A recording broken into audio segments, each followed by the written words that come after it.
I strongly believe that the VP pairs are coming from the UK and European markets, but if counterfeit companies are using this particular version as a template, and I hate to say it, but you probably just spent $300 on a pair of fakes and you don't even know it.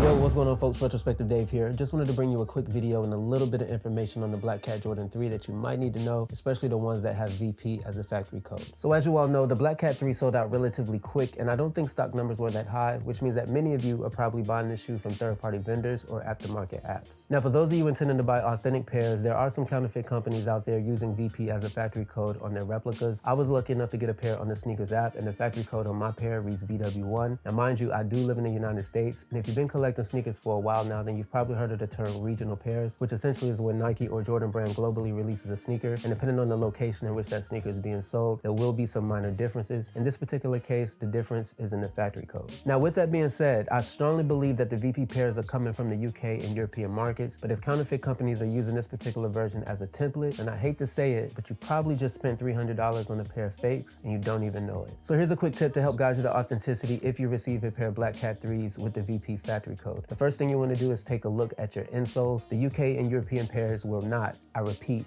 will not have sizing stickers on the insoles. You will, however, have one sticker that looks like this, and it will only be on your left insole above the Jumpman. The right insole will not have a sticker whatsoever. Now, if you come across a pair of Black Cat 3s with the VP factory code and you don't have any stickers on your insoles at all, if I were you, I would assume that it's a fake and just try a different pair. Now, keep in mind, this isn't the end-all be-all when it comes to authenticating the Black Cat Jordan 3. Obviously, there are other things to look for as well, but this is an indicator that could help you at first glance if your knowledge is limited when it comes to authenticating sneakers. So if you got something useful out of this video, definitely hit the like, consider subscribing if you haven't already. Also hit the notification bell to be notified when I upload new content. And until then, stay fresh, blessed, and free of stress. And I will see you all in the next video.